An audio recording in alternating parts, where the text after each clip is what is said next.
Hit the link at the bottom of the screen to check out the exclusive show available on odds.com. It's only available on odds.com. Just hit the link to check it all out. All right, let's move on to Niners, Cowboys. Niners, Cowboys, Bebsie. We get to your football team. I'm on first halves right now. Let me move over to full games. Okay, Bebsie. Niners, Cowboys. Niners open up as minus 1.5 point favorites. That quickly goes to -3. This total opens at 45.5. It's dropped a half point to 45. AT&T Stadium, Arlington, Texas. Niners 5-8, 4-2 on the road.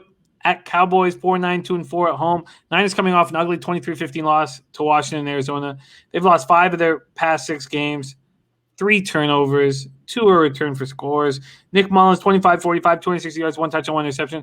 Brandon Ayuk caught 10 passes for 119 yards. He was the main target or only target after Deebo Samuel got hurt on the opening play for the Niners. Mostert went for 65 yards.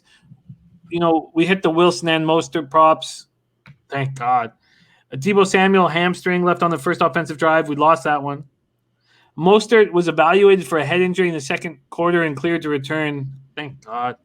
Fred Warner was evaluated for a head injury and cleared in the third quarter. Then he was later evaluated for a neck and shoulder injury and didn't return. Can you give us an update on the 49ers injuries? And do you agree with the move to them being -3? Well, Deebo is basically done for the season. Hamstring again, and I don't think they're going to rush him back. Obviously, there's not really any point. Same thing with Fred Warner. They said he had a stinger, which, that means he should be back, but they might rest him an extra week just because, why risk injuring Fred Warner? They're going to back up the Brinks truck for him in this offseason. So I don't think they risk bringing him back. They're saying Kittle has a chance to come back to practice this week. He's not going to play. This to me is going to be a props look again. Agree with Ari Miller. If you wanted San Fran, you should have got them early. Now that it's been bet up quite a bit. Look, Dallas and San Francisco have a history.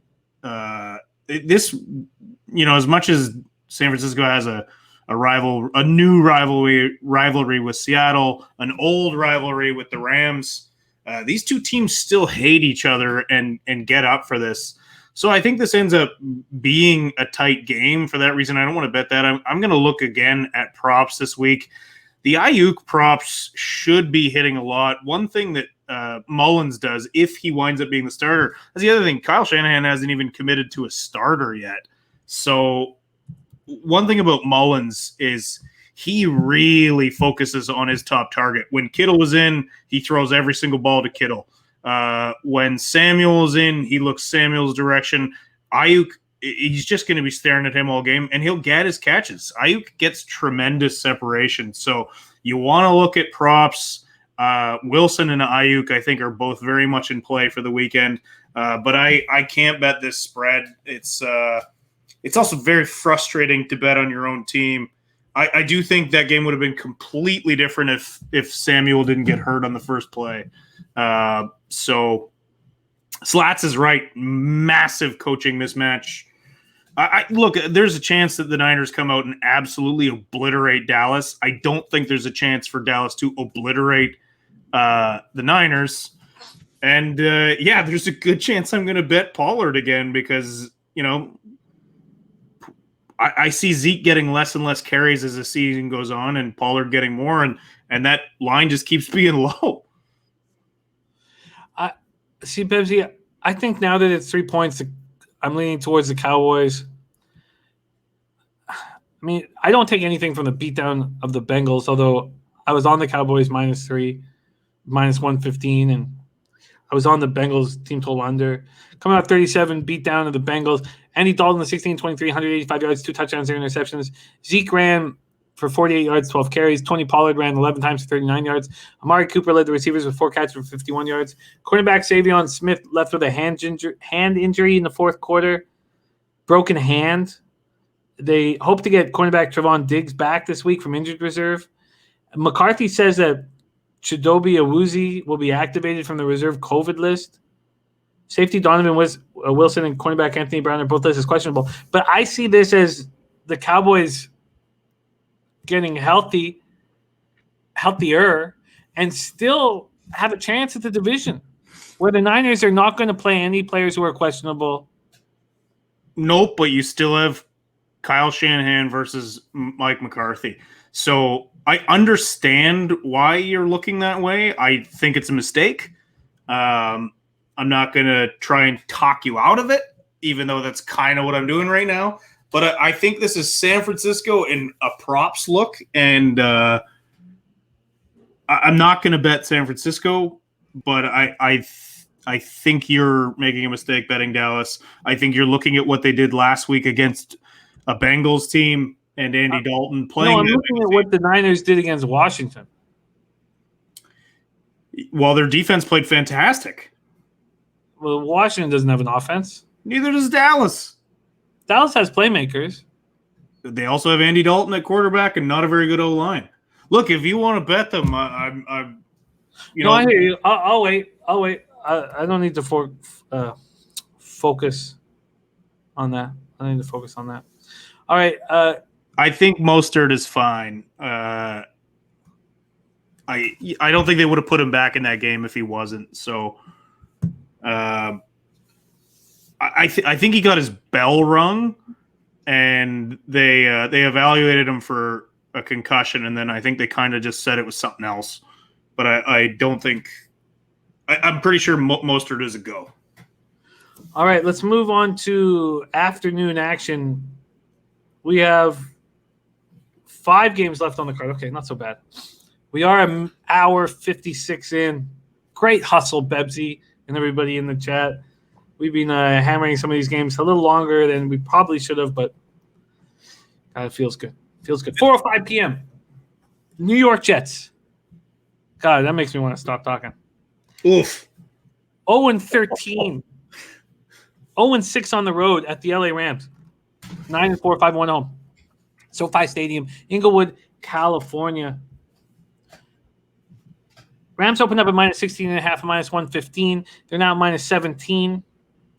There are still a couple 16.5s, and if you want the 17, you can get it at plus money. Jets are coming off 43 beatdown delivered by the Seahawks in Seattle. They were held to 3 points for the second time in 3 weeks. Oh my God, they're held to 3 points for the second time in 3 weeks. Wow. Bebsy, I do not believe in Sam Darnold. I stopped believing in him. You still believe in him? I don't believe in Sam Darnold in New York. I believe in Sam Darnold, the player. You do see flashes of what he can be, and I do believe in the right offense with the right coach. I think a change of scenery could save his career, but it's the window is very very tight. Let's put it that way.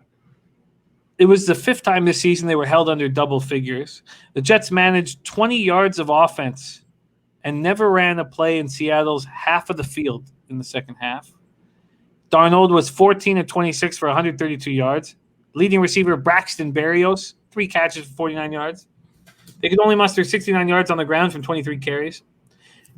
All this, and this is a very crazy stat out of nowhere, they did extend their streak of scoring on their opening drive to 7 straight games. That's the longest active streak in the NFL, the longest in franchise history. Do we start hammering Jets first quarter? Sergio Castillo missed field goals from 37 yards, 41 yards, 43 yards, all in the first half, and was released. He'll be a fireman somewhere soon. Safety Saquon Hampton left with an ankle injury and didn't return. He suffered a ruptured Achilles. Running back LaMichael Pirine is expected to resume practice this week. Linebacker Jordan Jenkins listed as questionable. Rams are on extra rest and preparation after a 24-3 home victory over the Patriots on Thursday night. Goff was just 60-25 for 137 yards, 1 touchdown, 1 interception. Cam Akers had a career highs of 29 carries and 171 yards. And I tell you guys, even though Bebsy broke it, and which is, all things are valuable, but backing a prop after a player has a career high in any sport is just a low ROI. It was a light game for receiver stats. Goff only threw for 137 yards. Cup and Woods each caught 5 passes for just 33, 32 yards respectively. Aaron Donald had 1.5 sacks to move into the overall NFL lead with 12.5. Rams got 6 sacks as a team. Pat's third-ranked rushing offense managed just 3.7 yards per carry. Kenny Young returned an interception for 79 yards for a touchdown, had a sack, led the Rams with 8 tackles. He was awesome. Rams will have 4 consecutive seasons of winning records under McVay. That's something the franchise hasn't done since 1983 to 86 with Eric Dickerson and coach John Robinson. Los Angeles improved to 33-0 with a halftime lead under McVay, and they have no new injuries to announce. They're just a healthy squad, and it's possible that Taylor Rapp comes back from injured reserve. Safety Taylor Rapp.